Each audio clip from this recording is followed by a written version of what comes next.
വന്യ പിതാക്കന്മാരെ, കർത്താവിനാൽ അനുഗ്രഹിക്കപ്പെട്ട വിശ്വാസികളുടെ സമൂഹമേ, നാംസിൻ്റെ ആഭിമുഖ്യത്തിൽ നമ്മുടെ സഭയിൽ നടന്നു വരുന്ന മറസ്താത്യോസ് സ്റ്റഡി സർക്കിളിൻ്റെ ഭാഗമായിട്ട് മറസ്താത്യോസ് തിരുമേനിയുടെ വിവിധ ദർശനങ്ങളാണ് പഠിച്ചുകൊണ്ടിരിക്കുന്നത്. അതിൽ മതാതീത ദർശനത്തെക്കുറിച്ച് അഭിമന്യ തിരുമനസ്സിൽ നമുക്ക് കേൾക്കുവാനായിട്ട് സാധിച്ചു. സാധാരണക്കാർക്ക് മനസ്സിലാകുന്ന ഭാഷയിൽ ഉദാഹരണത്തിൽ അഭിമന്യ തിരുമനസ് മതാതീത ദർശനം എന്തെന്ന് നമുക്ക് പറഞ്ഞു തന്നു. നാംസ് എന്ന് പറയുന്ന ഈ സംഘടന നമ്മുടെ സഭയിൽ 1984 മുതൽ പ്രവർത്തിക്കുന്നുണ്ട്. 1982 സഭയിൽ മിഷൻ ബോർഡ് രൂപീകൃതമായത്. മിഷൻ സൊസൈറ്റി അതിൻ്റെ ഭരണസമിതിയായ മിഷൻ ബോർഡ് രൂപീകൃതമായി. അതിനുശേഷം 2 വർഷം കഴിഞ്ഞപ്പോൾ അഭിമന്യ ഒസ്താത്യോസ് തിരുമനസിന്റെ തന്നെ നേതൃത്വത്തിൽ രൂപീകൃതമായ ഒരു കുടുംബ സ്നേഹ പഠന കൂട്ടായ്മയാണ് national association for mission studies.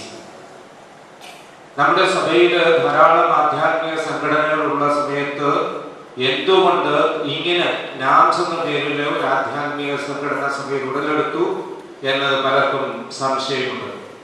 പലർക്കും ഈ സംഘടനയെ കുറിച്ച് അറിഞ്ഞുകൂടാ.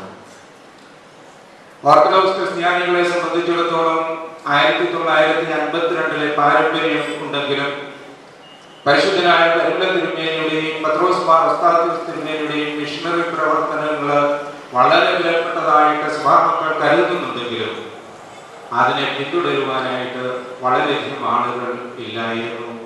ഈ കാലഘട്ടത്തിൽ 20ാം നൂറ്റാണ്ടിൻ്റെ അവസാന സമയത്ത് ആ സമയത്ത് സഭയിൽ 2 തിരുമേനിമാർ എഴുന്നേറ്റു. ഒന്ന്, ഇന്ന് നാം ആരുടെ ദർശനങ്ങൾ പഠിക്കുന്നുവോ ആ ഡോക്ടർ ഗീവർഗീസ് മാർ ഒസ്താത്യോസ് തിരുമേനി.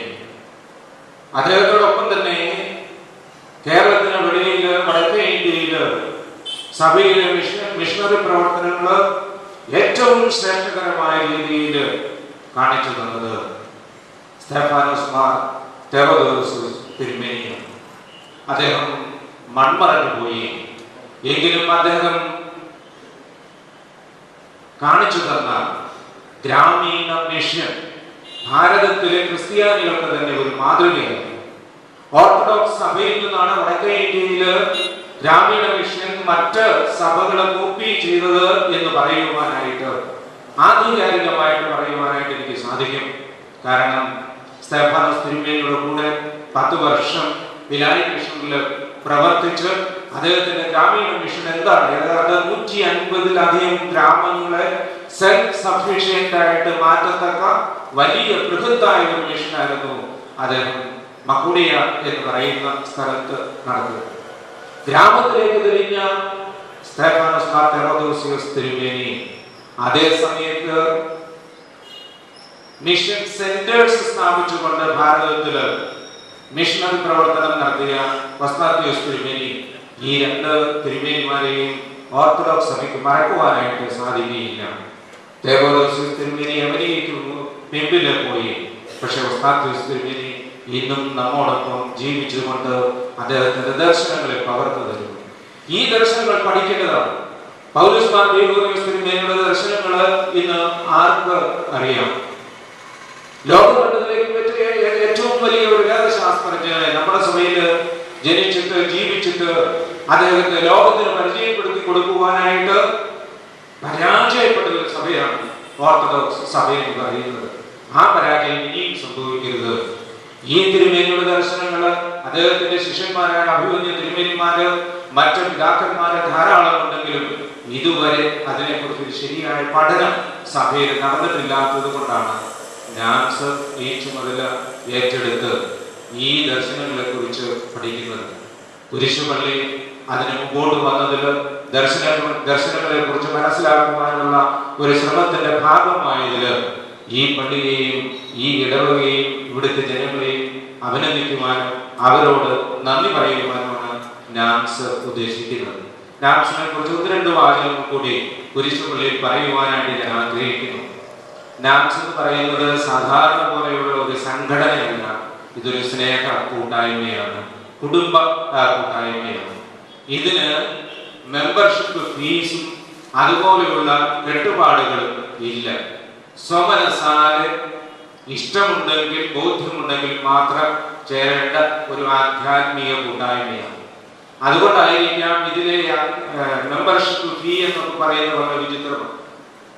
ആദ്യത്തെ എല്ലാ ദിവസവും ഒരു പ്രത്യേക സമയത്ത് പ്രാർത്ഥിക്കണം. അപ്പോൾ നിങ്ങൾ എന്നോട് പറയും, ഞങ്ങളൊക്കെ ഒരു സമയത്തല്ല, ഏത് യാമങ്ങളിൽ പ്രാർത്ഥിക്കുന്ന ഓർത്തഡോക്സുകാരാണ്. പക്ഷെ ആ പ്രാർത്ഥനയല്ല ഇവിടെ ഉദ്ദേശിക്കുന്നത്.